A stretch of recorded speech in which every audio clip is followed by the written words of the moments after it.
تو عبداللہ بن سبا اس نے کام کیا، اس نے کیا کیا، غریبوں کے ساتھ غریب بن گیا، امیروں کے ساتھ امیر بن گیا.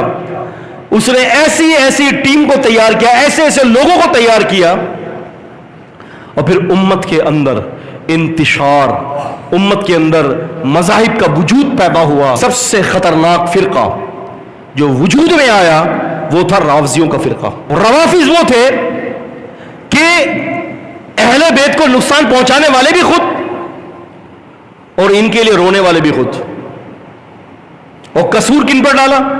صحابہ اکرام پر ڈال دیا. یہود و نصارہ کی جو ہے ایک پوری پلاننگ تھی کہ انہوں نے معتزلہ، جہمیہ، قدریہ اور اس قسم کے رافضیوں کو اٹھا کر دین اسلام کے خلاف ایسا لگایا کہ آج آپ دیکھیں کہ گلی گلی کوچے کوچے میں اسلام کے خلاف فتنے موجود ہیں.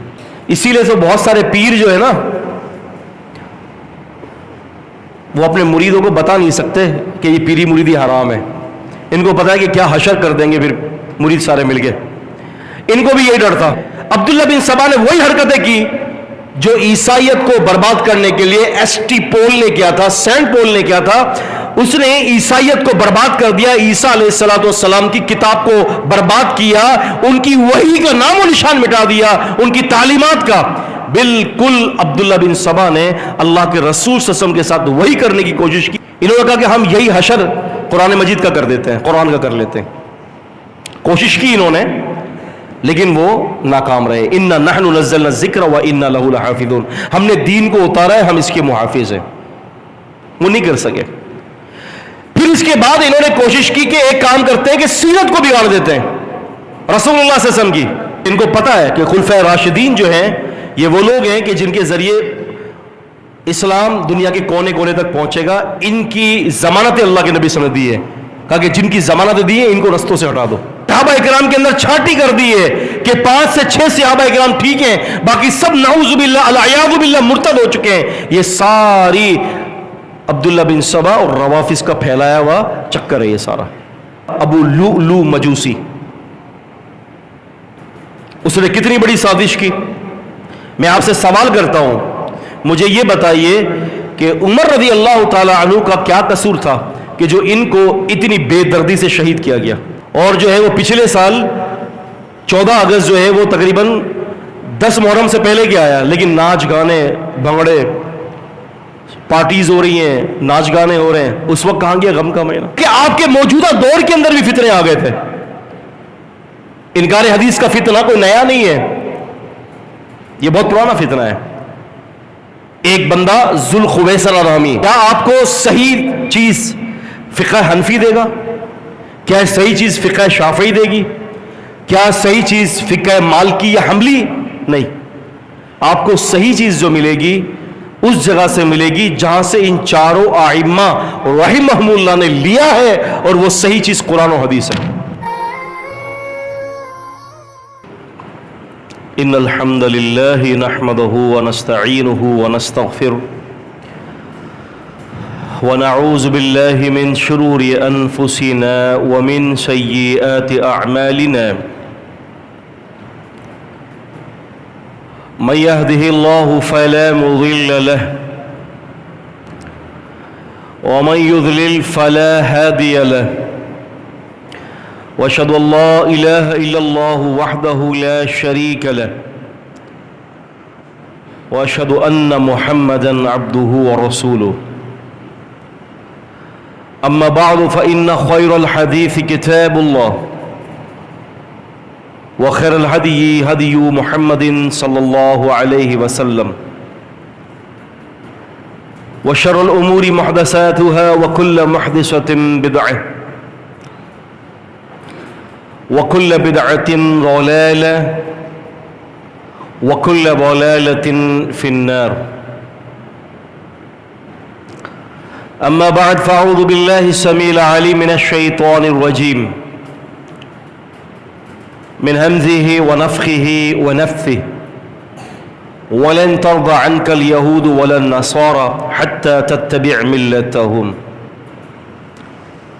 رب اشرح لي صدري ويسر لي أمري واحلل عقدة من لساني يفقه قولي.